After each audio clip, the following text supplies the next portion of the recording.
المشكلة، والمشكلة طاح مدينة ورزازات، المدينة اللي فاجأتني في الأول بالنظافة ديالتها. كان عندي شوية ديال الوقت ودرنا واحد الجولة قصيرة جدا، ولقيت بأنها أنظف مدينة في المغرب بالنسبة ليا، رغم بأن عندنا بزاف ديال المدن لي ايكولوجيك، ولكن تبارك الله صلى النبي ما كاينش الصوت ديال الكلاكسونات، لي زوتيل بارفي، الناس زوينين تري كالم.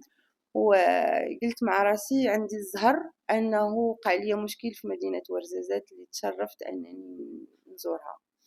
المشكل بالنسبة ليا أي مشهور مشاو للسوشيال ميديا ديالو ممكن يعاودها، حيت نفس الجمهور ديالو غيعاود يتبعوا الصفحات ديالو.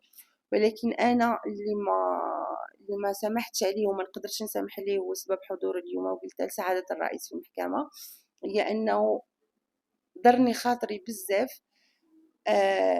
اتهان الدستور المغربي باسم لبنى أبي دار بالصفحة ديال لبنى أبي دار لا أقبل، بأنه الوحدة الوطنية المغربية تهان في الصفحات ديالي بالاسم ديالي، ألوغ لا أقبل. أن جلالة الملك الله ينصرو يتهان بطريقة أو بأخرى في الصفحات ديالي، هادشي لا أقبله. داكشي باش أنا خليت الابنة ديالي فرنسا، وخليت بزاف ديال الحوايج اللي مهمة عندي، وعندي مهرجان في هاد شهر 8 في الاخر ديالو، وعندي بزاف ديال الحوايج، ولكن جيت باش ندافع على الاسم ديالي، وندافع ونقول بانني راني تظلمت واحد الظلم كبير. الظلم انه ما بقاش ندير اشهارات وما بقاش نربح فلوس من السوشيال ميديا، ماشي مشكل، لانه في 48 ساعه ممكن ندير صفحات اخرين ونطلعهم كيف ما بغيت.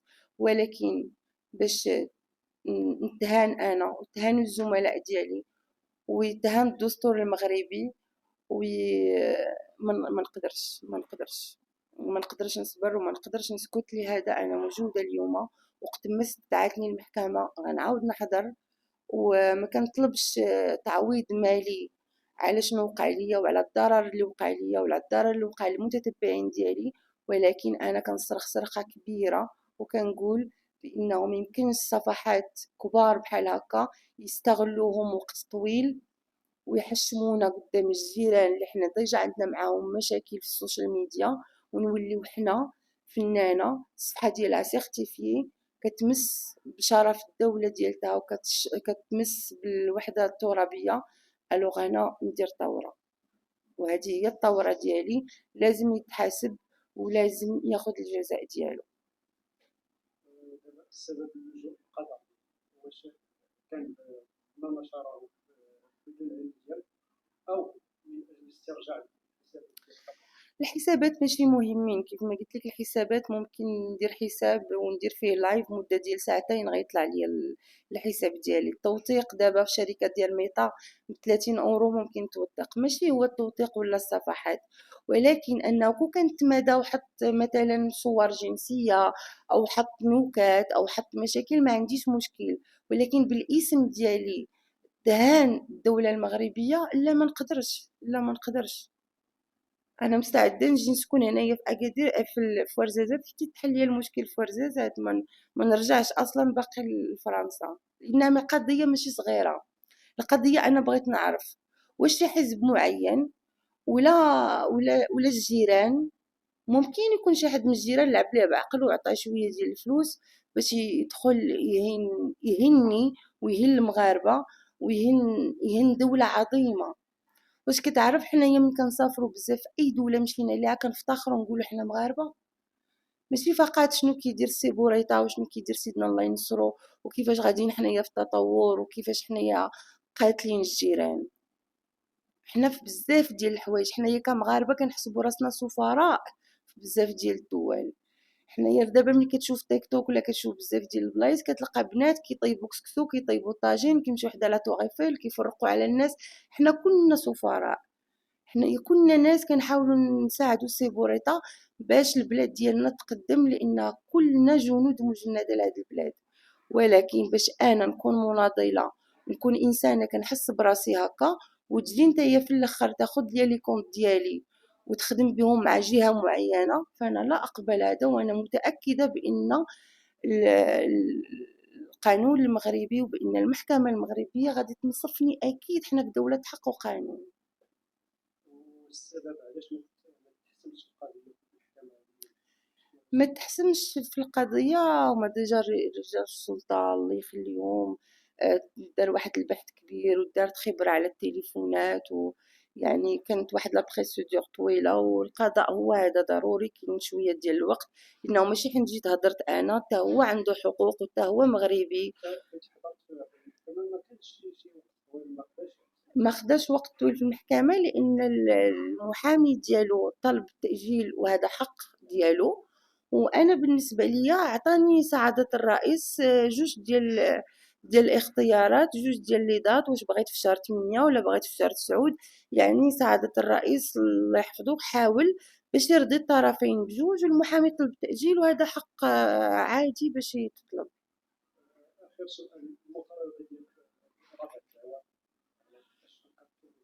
شنو كنطلب نعرف شكون هي الجهة، واش العدالة والتنمية اللي عندي معاها مشكل، واللي دائما لي بوست من نهار مشى ليا الكونت كيهضروا فقط على السي بن كيران وكيروجوا الحملة الانتخابية ديال بن كيران، او واش الاعداء الجيران اللي شي واحد لعب ليه بعقله باش دخل يقول على الدستور المغربي عندنا فيه درهم ديال الحرية. كيفاش درهم ديال الحريه؟ انا مغربيه كاينه في المغرب وكاينه دابا في مدينه صغيره ومدينه محترمه، وشوفني اخويا انا كيفاش حره، كيفاش لابسه، كيفاش الناس كيحترموني، يعني كيفاش عندنا في الدستور درهم ديال الحريه. انا غير على هذه بوحدها بغيت نتابعو. عاد اشياء كثيره ما حنا راه وصلنا في العصر ديال 2025 في هذه الوقيته هذه راه كنتحاربوا على الوحده الوطنيه. عندنا مشكل كبير اللي هو مشكل الصحراء. انا ما دخلني في مشكل ديال فلسطين، على الصفحه ديالي نعست فقط لقيتها كلها هي فلسطين وكلها هي بن كيران وكلها ما نعرف شنو.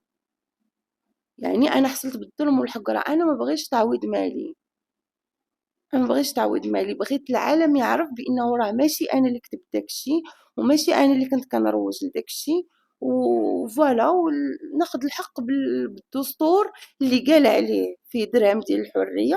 هذاك الدستور هو اللي هو بغيتو يتحكم به فقط. وعلى ما سمعنا أنه هو يطلب المقابل باش يسلم لك. أطلب المقابل الابتزاز، وأنا صبرت لمدة 4 أشهر، حنت جوج د الحوايج ما تبغيهمش لشي حد، ما تبغيش ليه الحبس وما تبغيش ليه المرض. وأنا إنسانة دزت من بزاف د المشاكل في حياتي، عمرني ما دخلت للمحكمة المغربية مع شي حد، اللي ظلمني الله يسامح ليه واللي داليا الله يسامح ليه. عمرني في حياتي ما دعيت شي واحد ولا طلبت شي واحد بشي حاجه. وحتى هو فاش دا الحسابات راه ماشي مشكل، غندير حسابات اخرين كيطلع دوك الحسابات نطلع حسابات اخرين، ولكن ما بغيتش انه بالاسم ديالي وبالعلامه الزرقاء ديالي دهن الدوله ديالي فقط. وشكرا لك استاذ.